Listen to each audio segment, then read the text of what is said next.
немесе неге барлық адам жұмыс жасаса да, көп жұмыс жасаса да байымайды? Диас, жарайсың, сен соңғы кездері осындай бір жақсы тақырып таңдап жүрсің. Мына Джон Рокфеллердің сөзін айтқым келіп тұр. білекті бірді жығады, білімді мыңды жығады деген. Я Жарқынбек өте көп мақал біледі екенсің. Көп туралы айттық, өзектілік туралы айттық. Я фантазиясы мықты екен. 5 осындай ойшылдың айтқысы келген ұзын сөзі демалып тұрған дұрыс. Қайырлы күн, құрметті көрермендер. Бүгінгі біз тобымызбен жасалып жатқан ерекше форматтағы подкастымызға қош келдіңіздер. Жалпы бүгінгі біздің подкастымыздың тақырыбы көп жұмыс жасау бай болудың кепілі ме, немесе неге барлық адам жұмыс жасаса да, көп жұмыс жасаса да байымайды? Осы қазіргі қоғамда өзекті тақырыптардың бірімен түбіне дейін талқылайтын боламыз. Ассалаумағалейкум жігіттер, қалайсыңдар? Бүгінгі подкастқа қош келдіңдер. Жалпы өзімізді бір таныстыра өтсек. Қош көрдік, рахмет. Барлықтарыңызды көріп тұрғаныма өте қатты қуаныштымын. Менің есімім Шарипов Абылай. Мен Мақсұт Нарикбаев университетінде бірінші курс менеджмент мамандығында оқып жатырмын. Қайырлы күн барлығына. Менің есімім Маратов Мансұр. Мен МН университетінде бірінші курс студентімін. Менеджмент мамандығында оқимын. Баршаға сәлем, мен атым Ерболат Бақтаулет, бірінші курс студенті, экономика мамандығында оқимын. Баршаңызға қайырлы күн, менің есімім Оразбек Жарқынбек. Мен Мақсұт Нарикбаев университетінде экономика мамандығында оқып жатырмын. Барлықтарыңызға қайырлы күн тағы да. Менің есімім Азамат Ильяс, және мен Мақсұт Нарикбаев университетінде бірінші курс қаржы мамандығында оқып жатырмын. Жалпы жігіттер, бүгінгі подкастымыздың тақырыбын жаңа айтып өттім. Сол тақырып бойынша неге барлық адам, яғни бәрі көп жұмыс жасаса да байымайды? Осы жалпы тұжырым деп айтсақ та болады. Жалпы осы қоғамда өзекті ме біздің қоғамда қазіргі кезде? Қалай ойлайсыңдар? Диас, жарайсың, сен соңғы кездері осындай бір жақсы тақырып таңдап жүрсің. Мына тақырып бұл өте жақсы тақырып деп айтсам болады. Себебі біз енді барлығымыз көреміз өмірімізде, яғни көп адамдар бар, таңертеңнен кешке жұмыс жасай береді. Негізі жұмыс жасау деген ол қолыңа бір сауыт сайманды, қолыңа құрал сайманды. Сауыт сайман деген ол бізде қылыш жасатын зат екен. Құрал сайманды алып шаба беру, яғни таңертеңнен кешке жұмыс жасау дегенді білдірмейді. Байлыққа кенелу, яғни уақытты тиімді пайдаланып, яғни ақылмен жұмыс жасау деген білдіреді. Бізде көп адамдар солай жұмыс жасайды таңертеңнен кешке дейін. Және олар шағымданады, біз неге таңертеңнен кешке дейін жұмыс жасаймыз 12 сағат деп, бірақ не үшін баямаймыз деп өздеріне сұрақ қояды. Бұл сәл бір ақымақтық деп айтсам да болады. Толықтай келсем. Осы сұраққа мен Джон Рокфеллердің сөзін айтқым келіп тұр. Адам көп жұмыс жасаса, онда оның бай болуға уақыты жоқ, ақша табуға уақыт жоқ. Демек, адам егер де көп жұмыс жасай берсе, онда оның сәйкесінше уақыты да болмайды. Тіпті бір жай ойды шықпайды, бай болайын деп, немесе бір жақсы идея да келмейді. Сондықтан да адам азырақ жұмыс жасау керек деп ойлаймын, бірақ та әрине тым көп те тым аз да жұмыс жасамай, оның ортасындағы бір жақсы ортаны тауып жұмыс жасау керек деп ойлаймын. Я негізі сендермен толықтай келсем, адам көп жұмыс жасап ақша таба алмайды. Ол негізінде шын зат. Неліктен байлар осы 3-4 сағат жұмыс жасап байиды?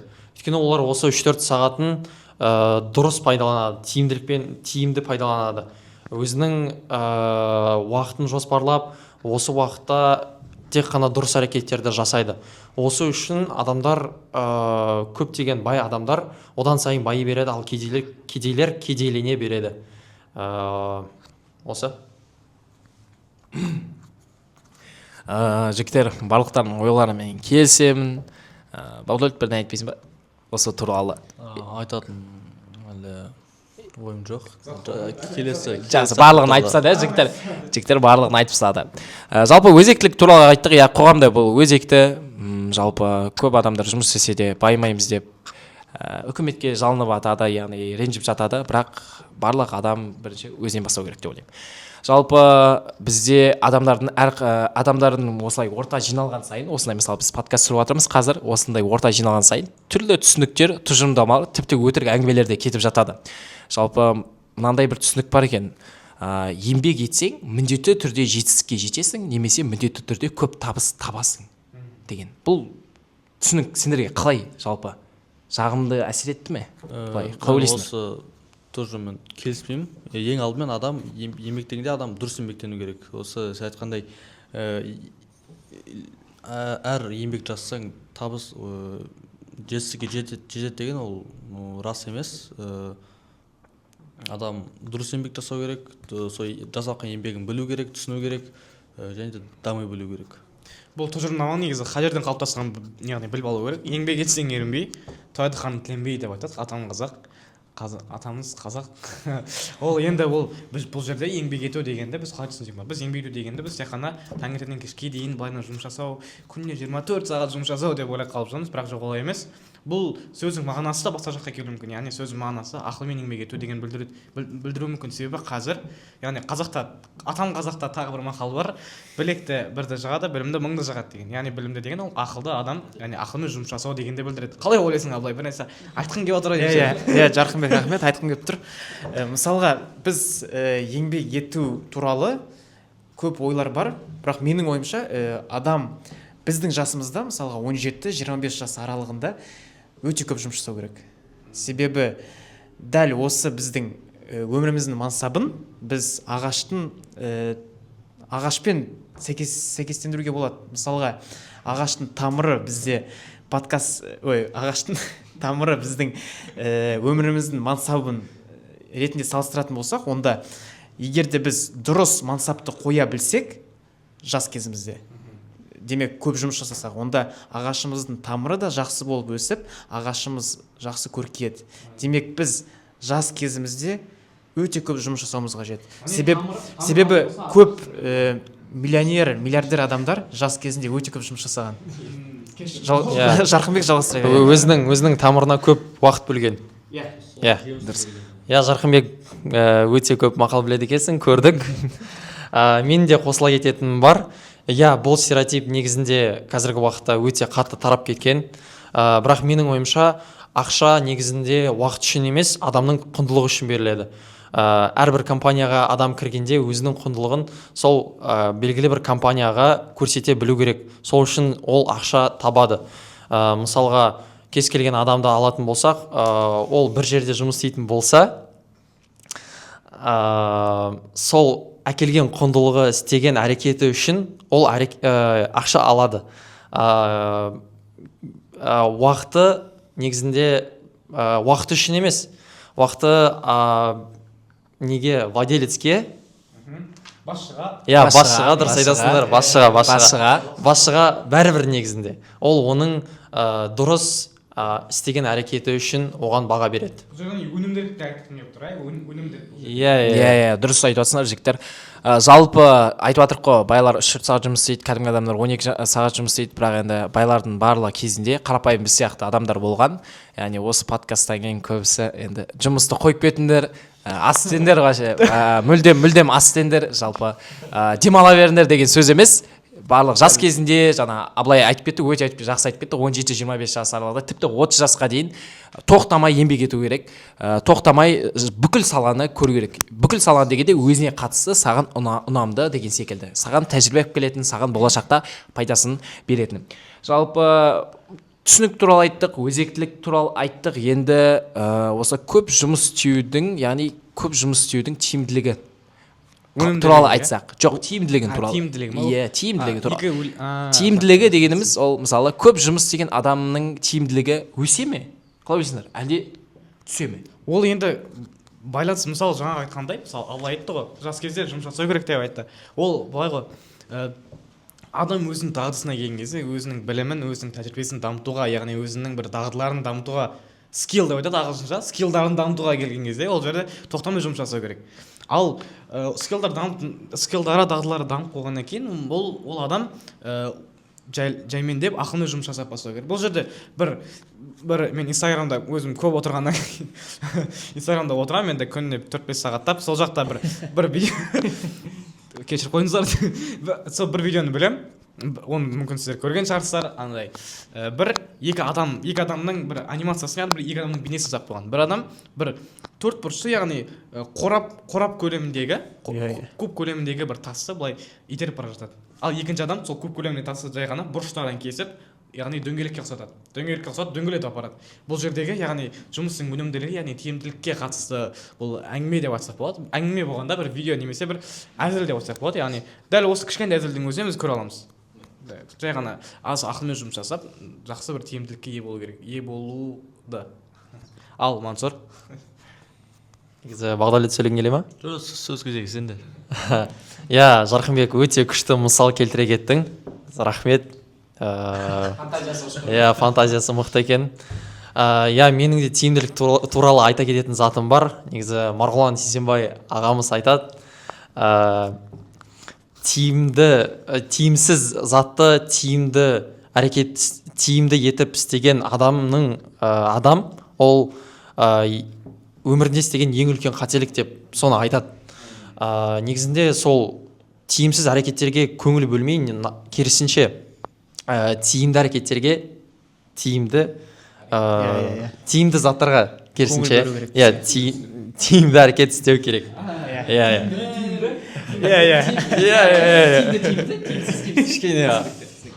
Болып қалды.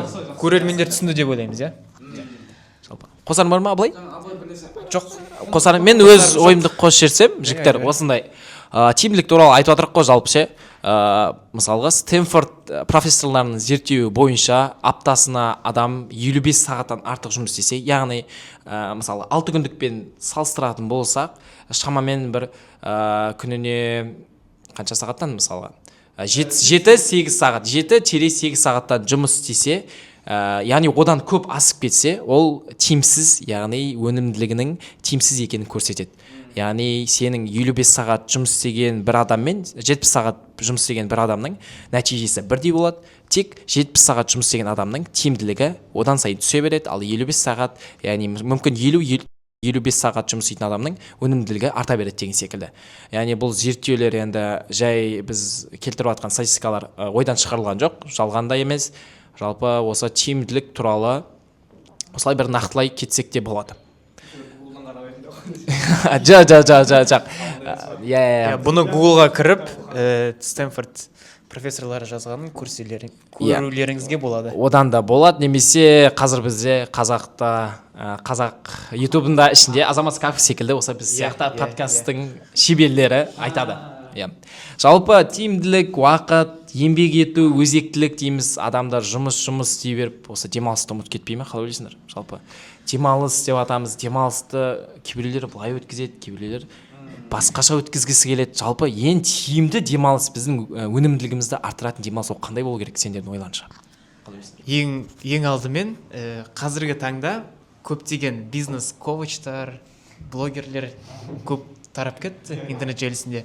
Және де олардың айтуы бойынша ең алдымен адам жылын жоспарлаған кезде ең бірінші адам демалысын жоспарлау қажет. Себебі егер адам демалысын жоспарламаса, тек қана жұмысын жоспарлай берсе, онда демалысқа орын қалмай қалады. Ал егер де бірінші демалысты жоспарлайтын болса, онда жұмысқа сен бәрібір де уақыт табасың. Мысалға, біз 3 ай жұмыс жасап, 4-ші ай шетелге кетуіміз мүмкін. Солай ниеттеніп жоспар қойсақ, және де сол демалыстан кейін біз тағы да 3 ай еңбек етуіміз тиімділігі жоғарыланады. Сонда біз жарты жыл жұмыс істеп, 1 ай демалып, және де тиімділігіміз өте жоғары болады. Ал егер де біз 7 ай бойы жұмыс жасай берсек, демалмай, онда біздің тиімділігіміз түсіп, сәйкесінше ақша табуымыз тым төмендеп табыс келмейді. Жаңағы негізі Абылайдың айтқысы келген нәрсе былай ғой, демалысқа орын қалмай қалады деген былай. Негізі демалса адамның демалуымен адамның ойына көптеген креативтер келеді, көптеген бір жұмыстың тиімділігі артады. Мысалы, бұл жұмысқа қатысты емес, бір кәдімгі өзіміздің қарапайым оқуда бір әдіс бар. Помодоро ма?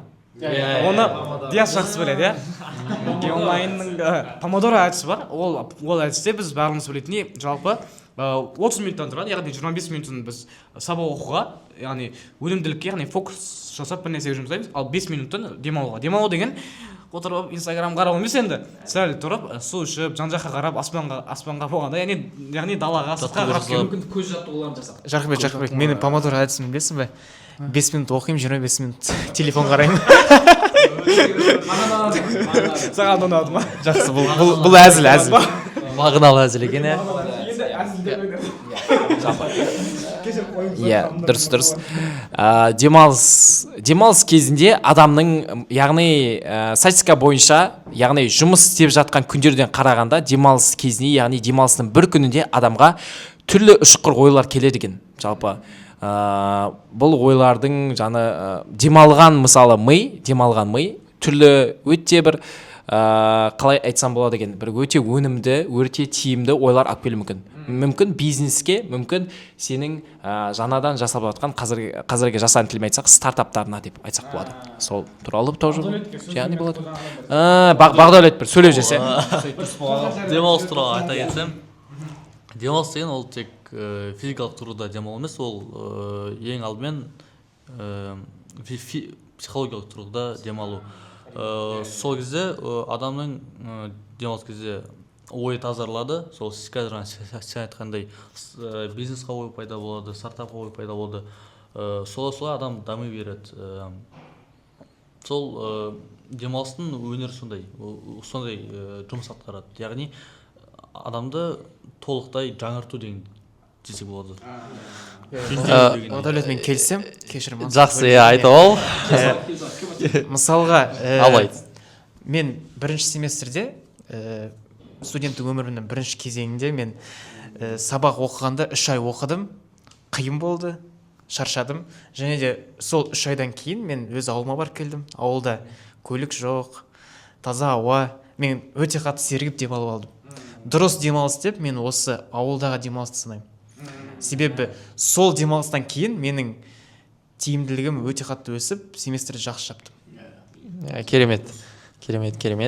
Және де мен де қосыла кетейін, жаңа Абылайдың бірінші айтқан мысалындағы біріншіден демалысты жоспарлау дегенмен толықтай келісемін. Осы тұрғыда қайтадан Марғұлан Сейсенбай ағамыздың фанат Марғұлан Сейсенбай ағамыздың сөздері есіме түседі. Ол кісі біріншіден өзінің демалыстарын жоспарлап, одан кейін жұмыс кестесін сол демалысына қарай жоспарлай білген. Менің ойымша, негізі жалпы адамдар осы бірінші демалысты жоспарлау керек деп ойлаймын.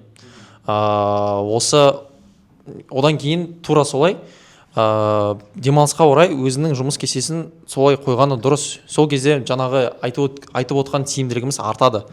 Ал тиімділігіміз артса, онда ақша да пайда болады. Жалпы 5 осындай ойшылдың айтқысы келген ұзын сөзі демалып тұрған дұрыс. Демалмасаң ми шаршап кері әсерін тигізіп бастап, мүмкін басқа да жаман әсерлерін жұмысқа тигізіп бастау мүмкін. Жалпы демалыс туралы өте бір жақсы айттық енді. Демалған кезде барлығымыз енді алдыға қоямыз демалысты, бірінші орынға қоямыз, ол да дұрыс. Ал былай бақыт туралы айтаға келсек, бақыт пен жұмыс екі сөз, бірақ бір-біріне қатысты сөз бе? Соңына дейін айтып жіберейін. Оразбек мырза. Ойбай, Жарқынбек мырза. Кешіріп қойыңыз. Бақыт пен жұмыс екі сөз, бірақ екеуі бір-біріне байланысты ма? Яғни жұмыс жасаған кезде, яғни көп адам жұмыс жасаса, оны жақсы көре ме, әлде жек көре ме деген секілді. Қалай жалпы? Бұл жерде бақыт дегенді қалай түсінсек болады? Біз мысалы жұмыс жасаған кезде қалай бақыт сезінеміз? Мәселен, өзіміздің жақсы көріп жасайтын жұмысымызды, мысалы жасайтын болсақ, барлығымыз білеміз, яғни хоббимізді. Яғни біздің жұмысымыз ол біздің хоббиміз болу керек. Мәселен, тағы да Инстаграмнан, ТикТоктан бір нәрсе келтіріп жасайын, бір шаштараз көрдім. Ол шетелдік шаштараз, ол өзінің жұмысын қатты жақсы көріп жасаған сонша, ол үлкен дәрежеге жеткен. Яғни ол үлкен олигарх, бай адамдардың шаштарының алдында деңгейге жеткен. Мен бір видеосын көрдім, бір олигарх адамның үйіне келді, өте бай бір адамның үйіне келді, триллиардердің үйіне келді. Адамның шашы жоқ, бірақ не үшін келгенін түсінбедім. Бір қарасам, кішкентай бір сақалының бір кішкентай жерін алып берді да, шаштараз. Сөйтіп, сол кішкентай жерін алып беріп 3 минуттық трюкті жасады да, дәл сол арқылы $1 миллион ма, білмеймін, $1 миллион теңге мүмкін теңге шығар, бірақ 1 миллион точно, 1 миллионы бар. Атам қазақ айтпақшы. Теңге доллар білмеймін. Яғни бұл жерде айтқымыз келген, мысалы, мен айтқым келгенді Абыл айтады. мен айтқым келіп отыр. Иә, әрине адам өз істейтін жұмысын жақсы көріп істеу керек. Мысалға, кейбір адамдар оның 2 сағат жұмыс жасайды, бірақ та олар бақытты. Ал кейбір адамдар керісінше 3-4 сағат жұмыс жасайды, бірақ олар бақытсыз. Бірақ та бұл жерде бір дилемма бар. 12 сағат істейтін адамның жұмысы оған ұнайтын болса, ол оған 12 сағат болып көрінбейді, ол оған 3-4 сағаттық жұмыс болып көрінеді. Себебі мысалға кейде бізде осындай болады ғой, достарымызбен ойнауға шығып, қатты ойынға беріліп кетіп, сағаттың тілін ауысып кеткенін байқамай қаламыз. Ал кейде мысал ретінде ұнамайтын затты істеп жатқанда уақыт өтпей кетеді. Немесе кейбір сабақтарда отырғанда сабақ ұнамай, сабақ біткенін күтеміз, бірақ сағат тілі жүрмей кетеді сондай кезде. Бірақ қазақ тіліне қатысты емес. Қатысты емес. Қазақ Өте тілінен күшті басқа. өтеді, өте қызықты. Тез өтеді өте.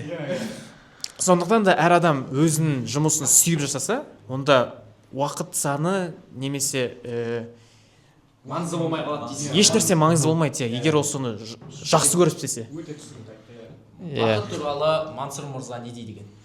Негізі өте күшті мысалдар қайттан келтіре кеттіңдер. Енді менің айтарым, біз негізі байлық деген затты шатастырып аламыз. Мағынасын негізі басқаша түсініп қойып жатамыз. Негізі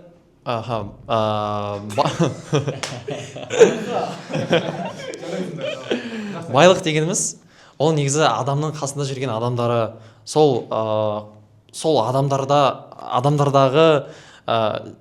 адамдары, жақын адамдары, жарайды, жақындары, достары, өзінің жұтып жүрген ауасы, ішіп жүрген тамағы, негізінде, әрбір адам бақытты жаңағы басқаша түсінеді да.